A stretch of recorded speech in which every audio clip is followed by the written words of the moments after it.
Assalamualaikum warahmatullahi wabarakatuh. Nama saya Ummul Fahira, NIM 1901403035. Alhamdulillah, pada kesempatan kali ini saya masih dapat membuat video presentasi di mana untuk memenuhi kebutuhan tugas UAS yang telah diberikan oleh dosen.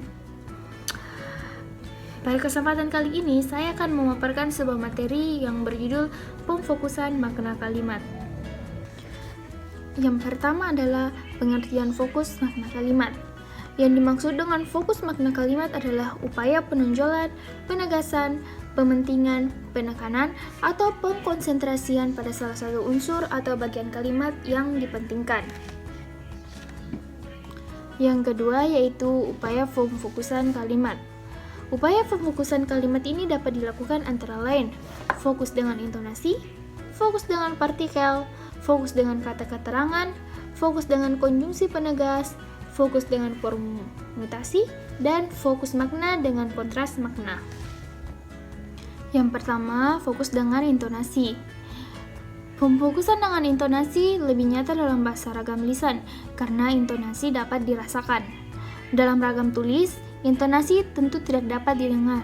Contohnya, ayah membaca koran di teras.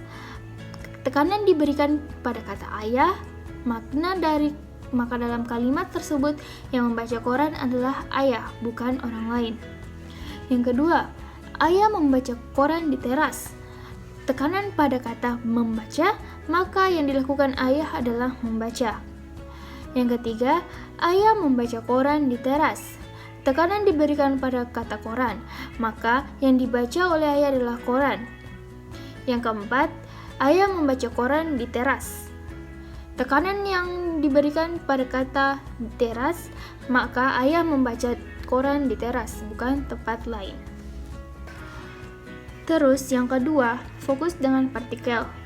Partikel yang ada untuk menyatakan fokus adalah yang serta gabungan pun dan lah. Aturannya sebagai berikut. Yang pertama, partikel ditempatkan di antara subjek predikat dalam sebuah kalimat. Contohnya, Sarah yang pergi tadi pagi. Makna kalimat tersebut lebih fokus kepada Sarah.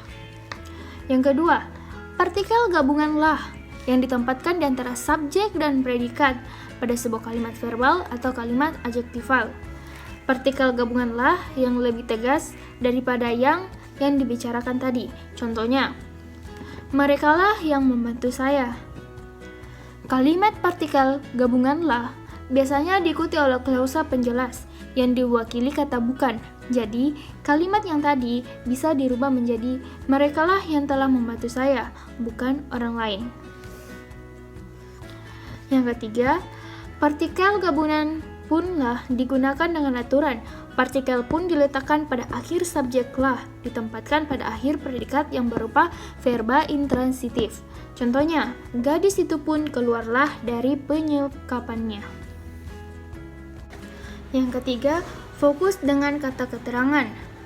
Kata keterangan dapat digunakan untuk pemfokusan makna kalimat adalah kata memang, sebenarnya, sebetulnya, dan sesungguhnya.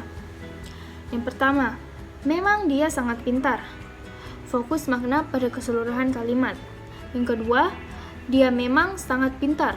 Fokus makna pada subjek kata dia. Yang ketiga, dia sangat pintar memang. Fokus makna pada kata sangat pintar.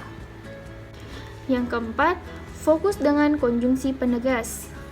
Konjungsi penegas yang dapat digunakan untuk pemfokusan makna kalimat adalah kata bahkan, apalagi, dan lagi pula. Contohnya, dia sangat sombong, bahkan untuk berkenalan pun ia tak mau. Yang kedua, ayah senang minum minuman manis, apalagi secangkir teh. Yang ketiga, kiranya lebih baik baju ini kita sumbangkan ke panti asuhan daripada tak terpakai. Lagi pula, baju ini masih layak pakai.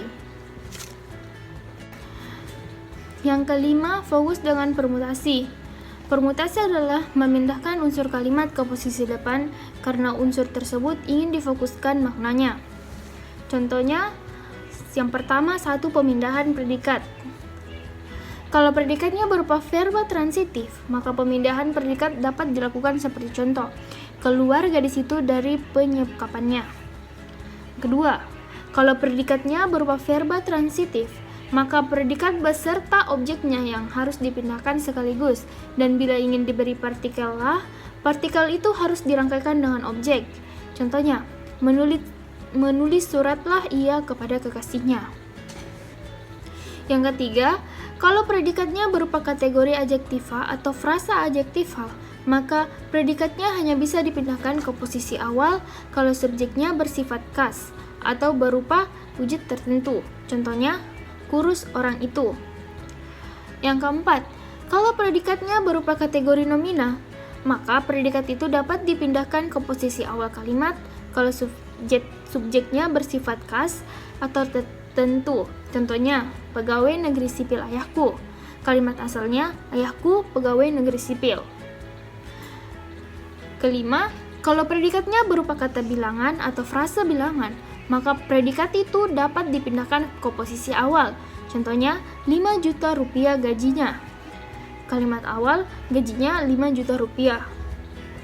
Keenam, kalau predikatnya berupa frasa depan, maka predikat itu tidak dapat dipindahkan ke posisi awal. Contohnya, ke perpustakaan temannya.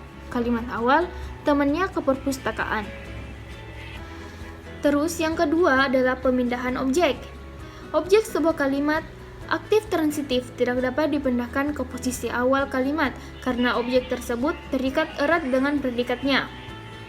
Contohnya, membaca dongeng ibu itu. Kalimat asalnya, ibu itu membaca dongeng. Yang kedua, melompat tali adikku. Kalimat asalnya, adikku melompat tali.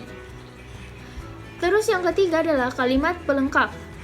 Pelengkap tidak dapat dipindahkan ke posisi awal karena tugas pelengkap itu melengkapi predikat. Contohnya, makanan itu habis. Kalimat awalnya, habis makanan itu. Yang kedua, dokter menjadi pamannya. Kalimat awalnya, pamannya menjadi dokter. Yang keenam adalah fokus makna dengan kontras makna. Fokus makna dapat juga dilakukan dengan mengontraskan dua bagian kalimat. Bagian pertama merupakan suatu tindakan atau keadaan, lalu bagian kedua menyatakan kebalikan dari pertama. Contohnya, 1. Lumba-lumba mudah dilatih. Kelinci sangat lincah. Yang kedua, jalan-jalan di kota penuh dengan rumah mewah, sedangkan jalan-jalan di kampung hanya penuh dengan rumah kayu. Nah, itulah tadi pemaparan dari materi saya. Akhir kata, kurang lebihnya mohon dimaafkan. Wabillahi taufiq wal hidayah. Wassalamualaikum warahmatullahi wabarakatuh.